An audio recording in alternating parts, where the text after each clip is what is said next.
Hello students, how are you all? I hope all of you are doing good. So, as in the previous video, we have discussed and studied about the fraction, its type, what are equivalent fraction, how we represent a fraction on the number line and standard form of the fraction. So, in this video, we will solve some of the questions related to those concepts. Today in this class, we will solve innings 9.1.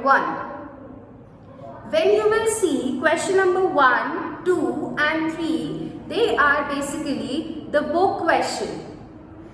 That means we can only solve those questions in the book only. So let's see how we will solve question number 1. So, as I said, we are starting innings 9.1. Question 1, question 2, question 3 has to be done in book only. Let's see how we will solve this question. It is very simple. Question number 1 is asking to write the fraction for the shaded portion in each of the figure in 9.6. This 9.6 these are the two given figures in figure 9.6 A and B. You just need to write the fraction for these shaded portion. Now for this A part, you can see that there are how many total parts we have in this circle? 1, 2, 3, 4, 5, 6. So the fraction will be in the denominator, it will be 6 as the total parts of this circle is 6. After that, how many parts are shaded? 2. So the numerator will be 2. Fraction for A part of this figure is 2 upon 6. When you will write in standard form, it will be 1 upon 3. Similarly, in the B part, there are total 6 parts, out of which 1, 2, 3. 3 has been shaded. So the fraction is 3 upon 6, but it is not in the standard form. You will change it. 3 ones are 3. 3 2s are 6. It will be equals to 1 by 2. Let's move to the next question that says, refer to the figure 9.7. This is the figure given in 9.7. Find out what fraction of the whole object has been taken out.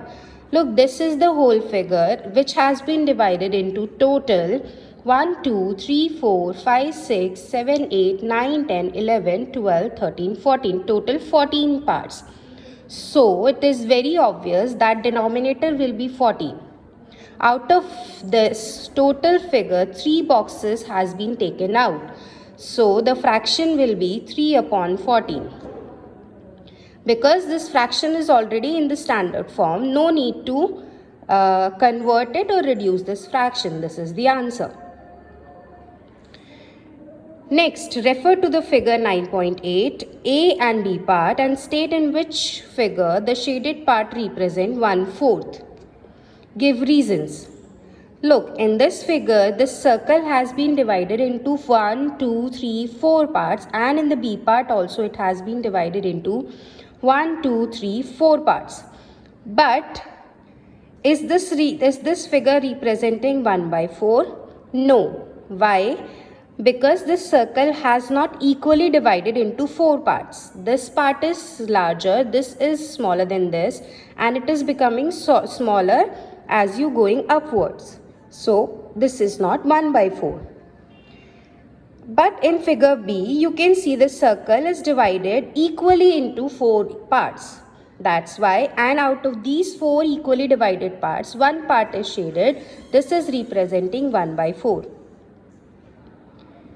You need to specify the reason. The reason for this figure not being 1/4, it is that this figure has not been equally divided. You need to write the reason that figure A has not equally divided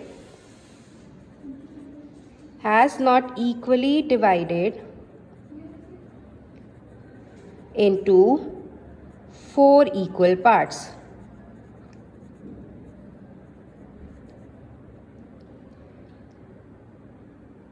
I hope these 3 questions are clear to all of you.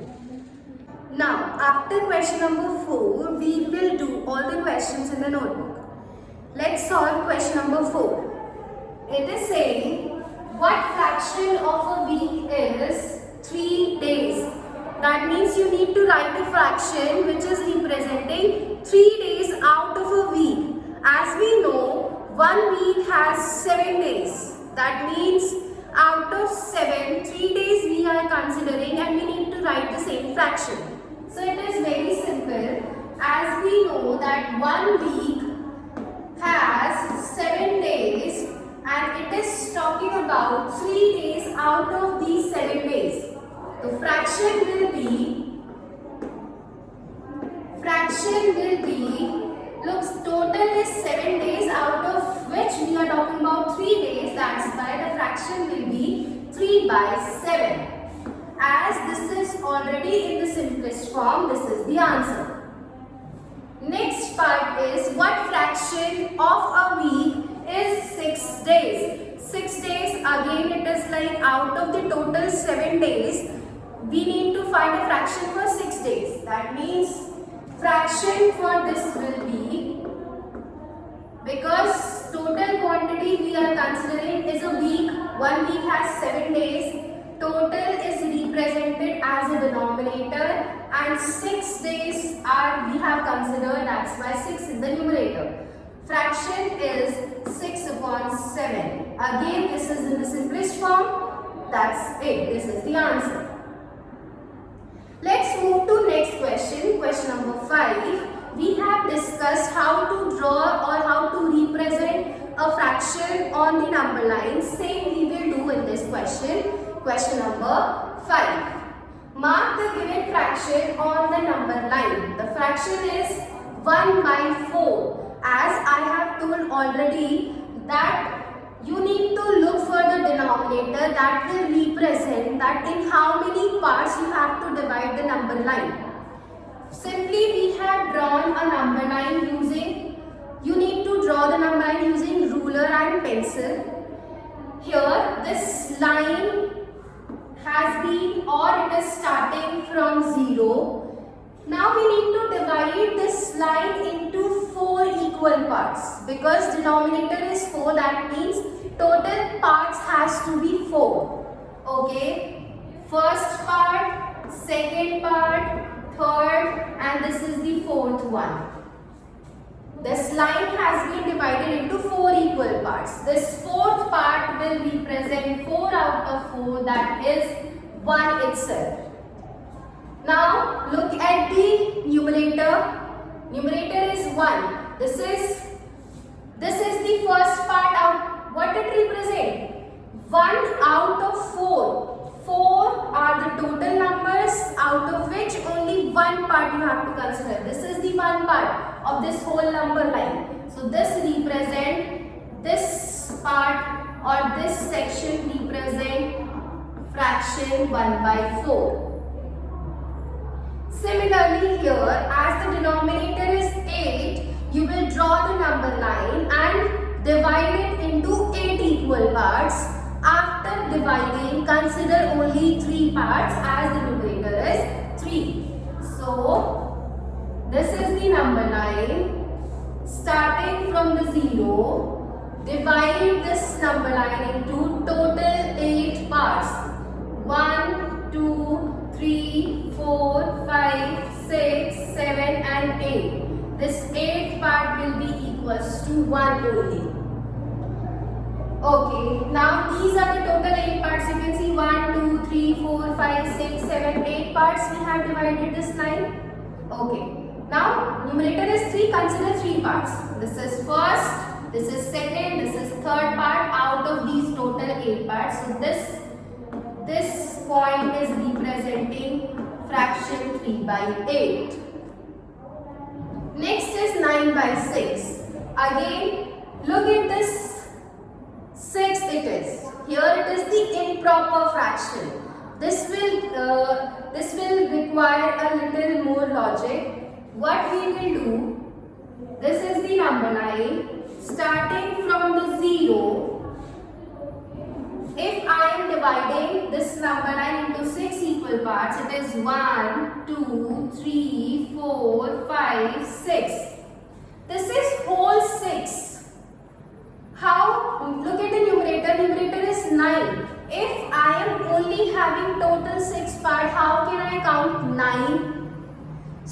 will further divide this line. Suppose or we will say this is the first 0 to 1 has been divided into 6 parts. Again, we will divide more 6 parts. We will divide this number line more into 6 parts. 1, 2, 3, 4, 5 and this is 6. Basically, if I will explain, this is 1 by 6. Look, 6 out of 6 part, first part. This is 2 by 6. This one is 3 by 6. This is 4 by 6, 5 by 6, 6 by 6, which can be represented simply 1, 7 by 6, 8 by 6, 9 by 6.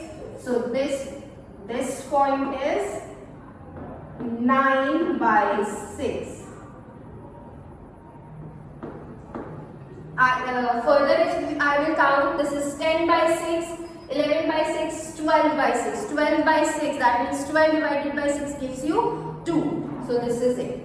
Basically what it is, 9 by 6 is an improper fraction. That means it will include one whole part and rest of it, the proper fraction will be left, that will be represented after 1. This is the one whole part. After this it is.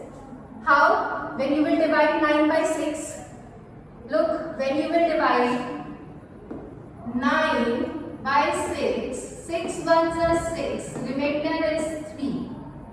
So one whole part already considered, remainder is 3. After that, after 1, 2, 3, that is 9 by 6. Okay, I hope number line is clear to all of you. Now let's move to question number 8. Question number 8 is very simple basically. It is the verbal question. If you know what are and how to identify proper and improper fraction. It is basically, if the numerators are smaller than denominator, it is a proper fraction. If the numerators are greater than denominator, it is improper. So identify the following as proper or improper fraction. 3 by 7 numerator, 3 is smaller than 7, that's why it is a proper fraction. Next, 9 by 7, 9 is the numerator that is greater than denominator 7, so it is an improper fraction.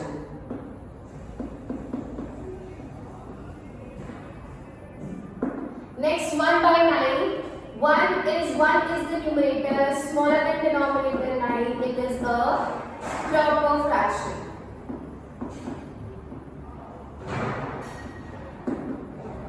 Then 36 by 11, 36 which is numerator is greater than denominator 11, that's why it is an improper fraction. That's it. I hope these 3 questions will make you revise the concept we have discussed or studied in the previous class. Let's move to the next concept and next question. So, next is question number 6 that says convert improper fraction to mixed fraction. First one is 29 by 6. It is an improper fraction because numerator is greater than denominator. So, to change the proper fraction into mixed fraction, we will simply divide the numbers. 29 divided by 6.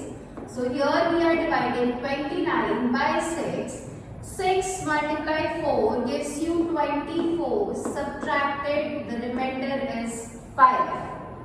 So, if the remainder is 5, quotient is 4, it will be written as quotient as whole number, remainder as numerator, divisor as quotient, which will give you the answer. Quotient, that is whole number, remainder will be numerator and divisor will be the denominator. 4 whole 5 upon 6, this is the mixed fraction, which is a combination of whole number and a proper fraction. Let's move to the next one. 81 divided by 8. 81 is the dividend, 8 is the divisor. Let's divide 8 ones are 8. Remainder 0. When you subtracted it cancel out. Written 1. This 1 is actually smaller than 8 and cannot be divided. That's why we will write here 0 and remainder will be 1 only. Again, quotient as whole number, remainder as numerator, divisor as denominator will give you answer 10 whole 1 upon 8. Next, 43 divided by 14. Divide 43 by 14. So it will be 14 3 times gives you 42. We are left with 1 as the remainder. The answer will be 3 whole 1 upon 14. The divisor is 14. Answer. I hope it is very easy. Next, 68 divided by 16. So 16 is the divisor, 68 is the dividend, 16 fours are 64, which will be, when you will subtract, it will give you the remainder 4. The answer will be 4 whole 4 upon 60.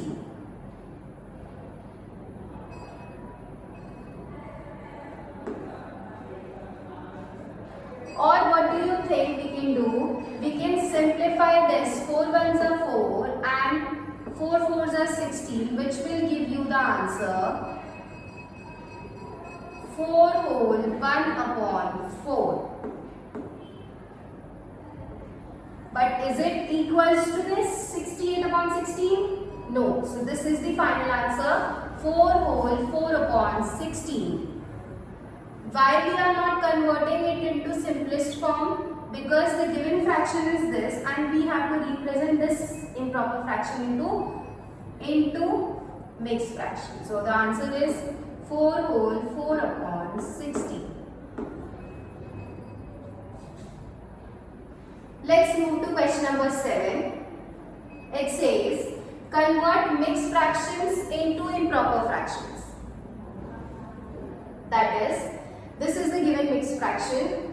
First, we will multiply the denominator with the whole number and then product will be added with the numerator. That says 7 multiply 3, denominator multiply whole number plus the numerator and denominator will remain same. 7 multiply 3 gives you 21. 21 plus 4 upon 7 gives you answer 25 upon 7. I hope this is very clear and all of you know how to convert mixed fraction into improper fraction. Let's do some more examples of it. This 8 will be multiplied with 6 and then the numerator will be added into the product. Denominator will remain same.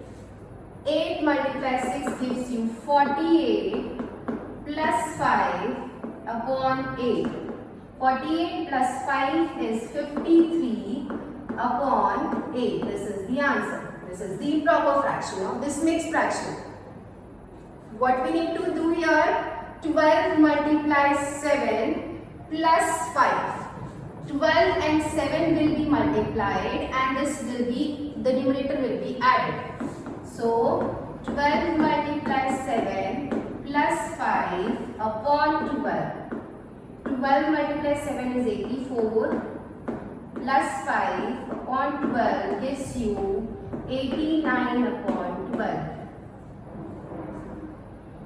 Next, 9 will be multiplied by 5 and then 8 will be added upon 9. 9 5s are 45 plus 8 upon 9 gives you 53 upon 9. I hope this question is clear. Alright, let's move to next question. We have solved question number 8 already. Question number 9. Find the equivalent fractions of the following. 3 upon 4 and 4 upon 5 with numerator 36. That means it is already specified that numerator has to be 36 whether you multiply any number or you divide any number with 3 or 4. That means the numerators. So let us solve that. First fraction is 3 upon 4. 3 is the numerator. You need to make 3 as 36. You need to represent this 3. So what should be multiplied in this 3 so that the answer will become, or the numerator will become 36. This is very clear. 12 will be multiplied with 3 so that answer will be, or the numerator will be 36. If numerator has been multiplied by 12, denominator also has to be multiplied by 12.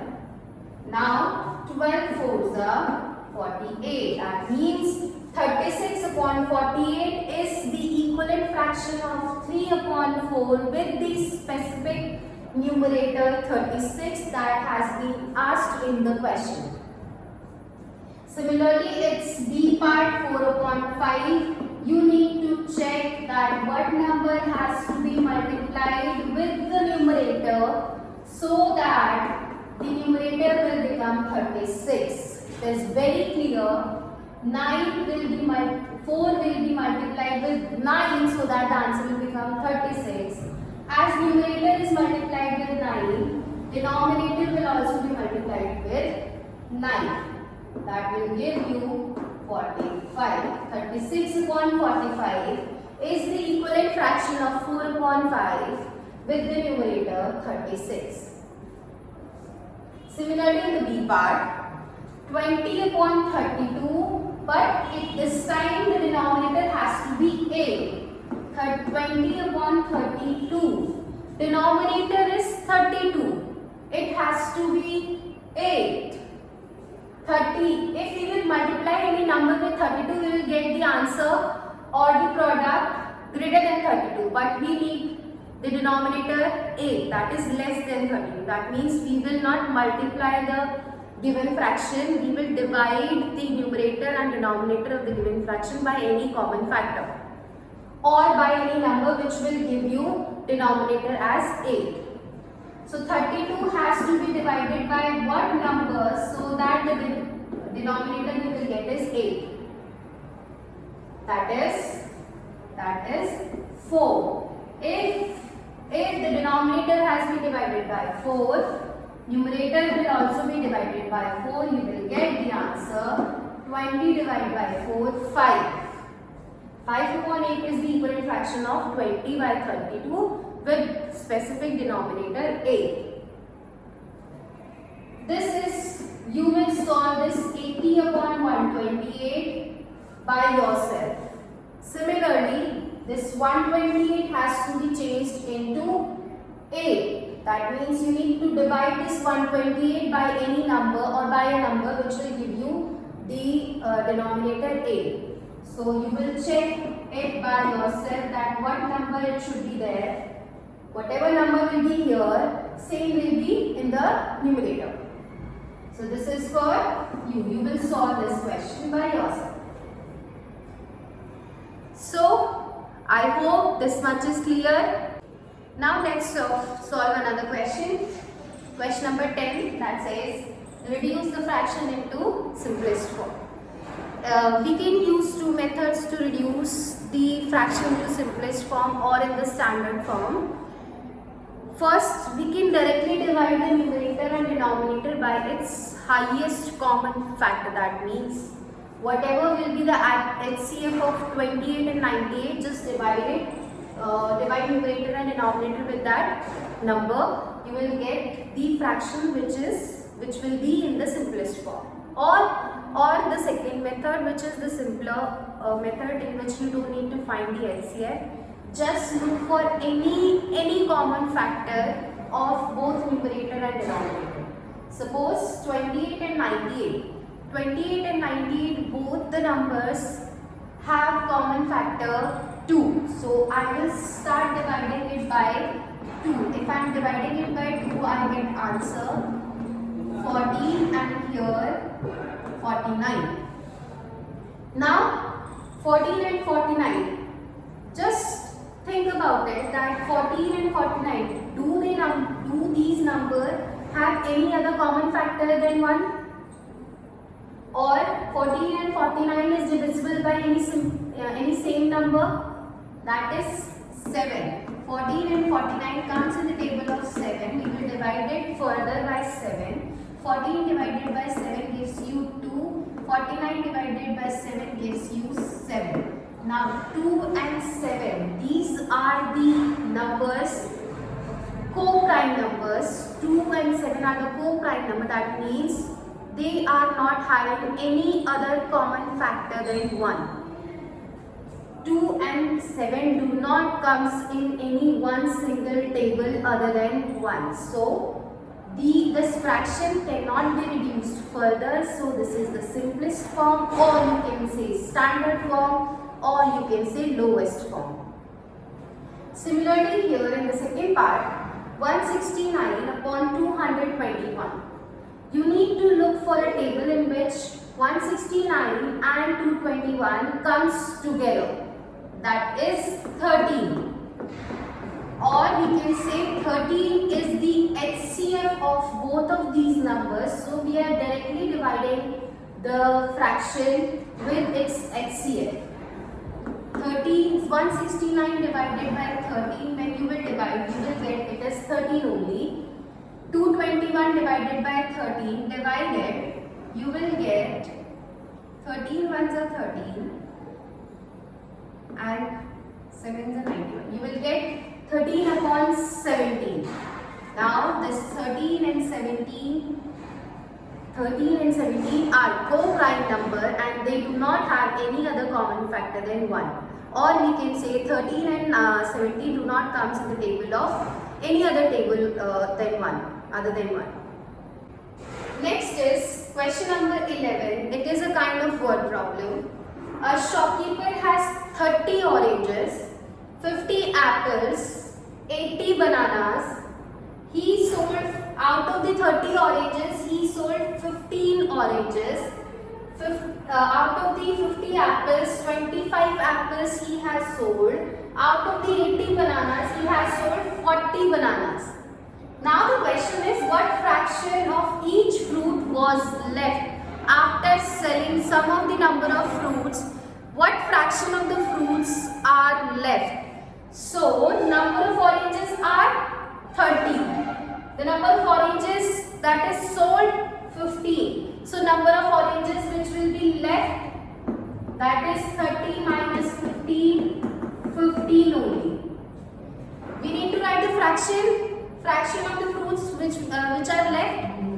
So, fraction of oranges left will be, total oranges was 30, now left is 15. So, fraction will be 15 upon 30. Then you will reduce it or write it in the simplest form. 15 ones are 15, 15 twos are 30. It will be 1 by 2. Or you can simply look at the question and tell 15 oranges has been sold out of the 30. That means half of the oranges are sold. Similarly, if I talk about the apples and bananas, number of apples we had 50, 25 has been sold. Now left, how many apples are left? 50 minus 25, that is 25. When you will write the fraction, it will be 25 upon 50. Again you will reduce it, you will get the fraction 1 by 2.